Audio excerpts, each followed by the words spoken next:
Hello, basketball fans. It's me, DC, here, breaking down Week 17 fantasy basketball schedule for Fantasy Basketball Analyzer. As always, we're going to look at pace, defensive efficiency, good matchups, streaming, all the things we always do. You've probably seen it before. If not, welcome to this channel. Hit subscribe. Here we go. The first thing, as we always do, is look at pace and defensive efficiency to look at who we want to attack and what teams we maybe want to avoid if we're making daily changes. Up at the top, Houston, Sacramento, Charlotte, Portland, Orlando. No switches. I guess Orlando hopped Detroit, but no switches. They're the teams you expect. Down at the bottom, Golden State, Cleveland, Miami, Boston, Dallas, Phoenix on the fringes there. Golden State's hanging on to the number one spot, which surprises me a little bit. They've been without Draymond for a while, but for the season, they still have the number one defense. That's how much of a run they got there. Now, that said, over the last 2 weeks, and I wanted to check this because Boston's down here in the bottom four, which is a little bit of a surprise to me overall. If you were asking me earlier in the season how we were doing, Boston kind of was a team playing without an identity. But right now, over the last 15 games, so the last 3 weeks or so, number one defensive rating, which also number 8 offense, number one net rating. They've really, looks like they've figured something out. I don't know if they can sustain it, but this is going to be interesting from an NBA standpoint, even if it doesn't maybe make you avoid them for fantasy.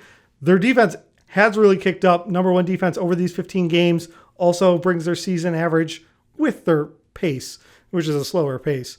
As a team you, in theory, want to avoid on a night-to-night basis, they're not going to be as productive. But really a big part of this seems to be that, and not this alone, but the Tatum-Robert Williams pairing is really destroying people when they're paired together. And I'm quoting a Kirk Goldsberry tweet right now, that when they're paired together for the 318 minutes, they have a net rating of 24.3. Their offensive rating is 121, which is very good. And their defensive rating is 96.7, which is crazy good.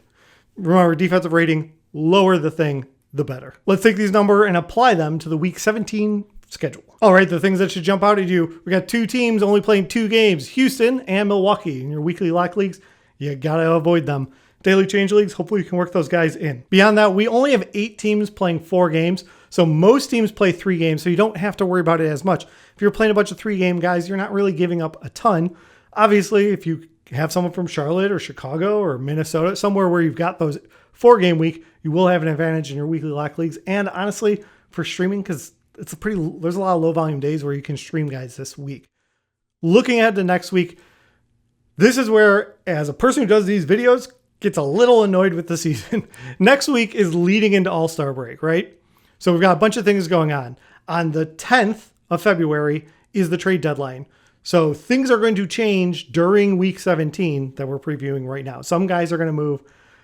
I'm not predicting actually a bunch of fireworks this year, which is unfortunate. It's always fun to get to see things shaken up, but I don't have an inside scoop. I could be wrong. This is just kind of the vibe I'm getting, but it does mean that there are going to be less games next week. Now, most formats put the NBA Week 18 and 19 together to make one Week 18. And from then on, the nomenclature for all these weeks is a little annoying to me because I like to talk about weeks of the NBA season. Anyway, I bring all this up as a long way of saying, look out, next week Cleveland has 1 game and the Lakers have 1 game. Although, depending on your format, that's not really 1 game. So Yahoo combines those 2 weeks for All-Star break into 1 week.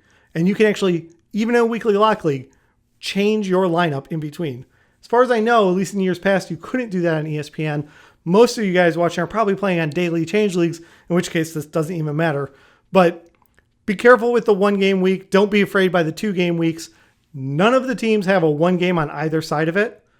So there are some teams with an advantage, but no one's got 3 games on either side and no one's got 1 game on either side. So, Cleveland still ends up with 3 combined games for the week, but that's not as good as, say, Brooklyn, who ends up with 5 combined games.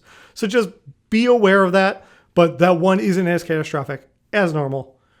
Whew. Be on the warnings for that. If you're looking at a team that has really good matchups this week, if you're trying to attack someone for your DFS or you're splitting hairs for your streaming, Minnesota, they get to play Sacramento twice back-to-back. Then they get Chicago and Indiana. And while they aren't highlighted green, Chicago's defense has really fallen off from what they were putting up earlier this season. They've been dealing with a lot of injuries. And Indiana's pretty middle of the road as a team on both sides of the ball. I think you probably know that if we're this far into the season. Let's go ahead and look at the back-to-backs. The back-to-backs are kind of spread out this week. They're clustered into the middle. You can still get a Monday, Tuesday. There's no one available for a Saturday, Sunday. Sunday's a pretty low volume day. There's only 2 games because the NBA is scared of the Super Bowl. So there's not a lot of games scheduled for that day because they don't want to compete for ratings because they would lose. Anyway, that does mean that if you wanted to pick up certain guys to work through the back-to-backs, you can try different things. You can pick up New York and then switch to Detroit or Charlotte or Chicago or Cleveland and get 2 sets of back-to-backs depending on what you need. But that's not really the streaming approach I'm going to take this week. Before we go on to streaming, though, I should run through our back-to-back guys that we get concerned about. So for this week, not too many of the guys on this normal list have back-to-backs, which is nice. Which also makes sense because most teams have 3 games. Anyway, Connolly, no back-to-back. Horford, no back-to-back. Embiid, yes, he has a back-to-back. Also, I'm a little annoyed at the guy. He's doing great. He should be right in the MVP conversation behind Jokic. But while he's playing amazing, I gave him credit last week of I'm always going to keep him on here because he kind of needs a rest, but he's not resting. And this is fantastic and great for Philly fans and yada, yada. And then it wasn't even a back-to-back against the Grizzlies. And I was really looking forward to watching that game, which turned out to be a great game and it went to overtime anyway. But Embiid didn't play and it wasn't a back-to-back. It's fine. I know he needs rest and it's great for fantasy and the NBA that he's played as many games as he can. But come on, I always break down the back-to-backs. He didn't have one and he still missed. Anyway, Lowry, no back-to-back. Eric Gordon, no back-to-back. Dinwiddie, no back-to-back.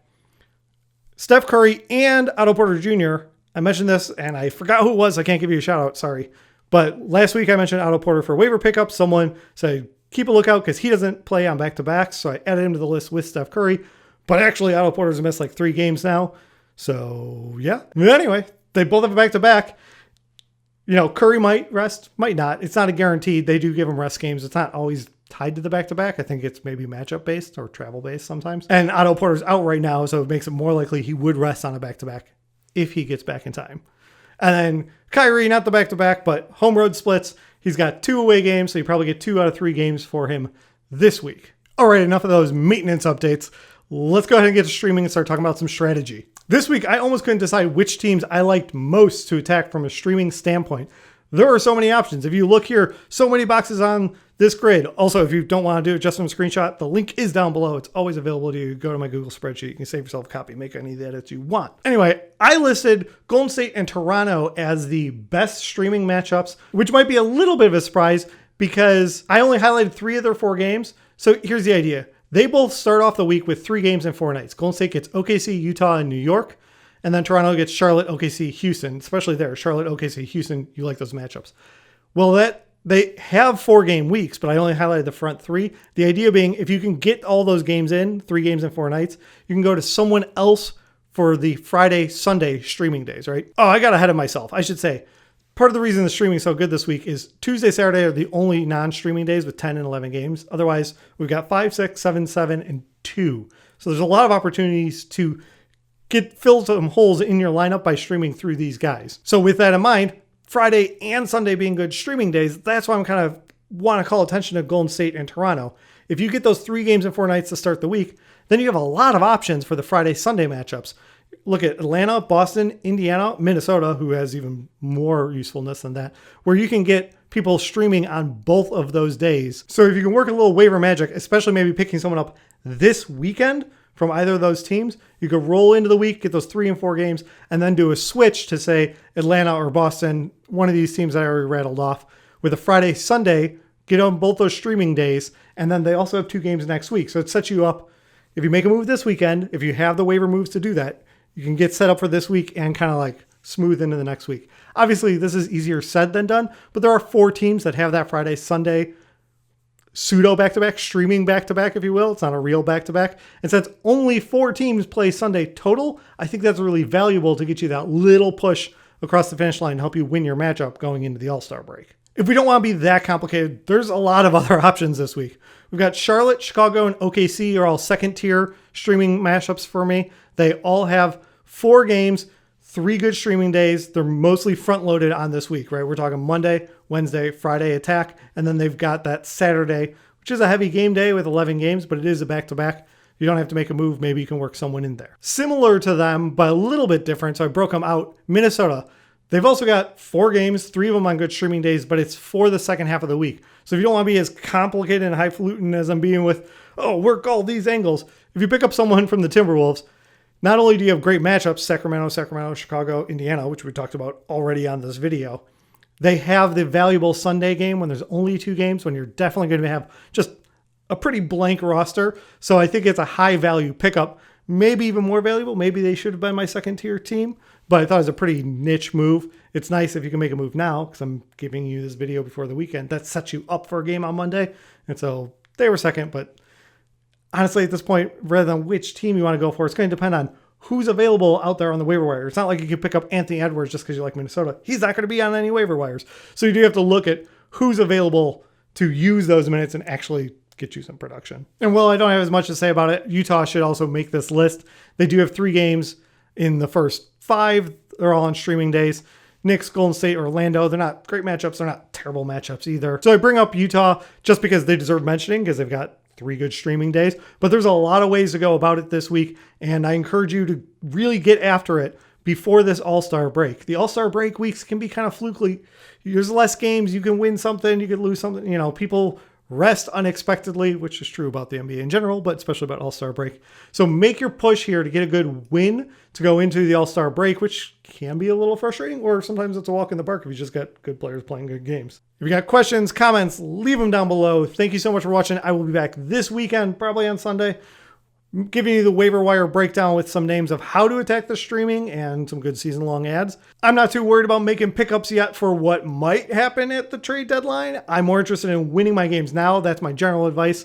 I don't want to speculate and make any moves because I don't think there's impending massive trades happening, although who knows? I could be wrong. It'd be fun if the Ben Simmons things stopped happening just so we could stop hearing about it, but I guess that'll change after the All-Star break anyway, with any luck.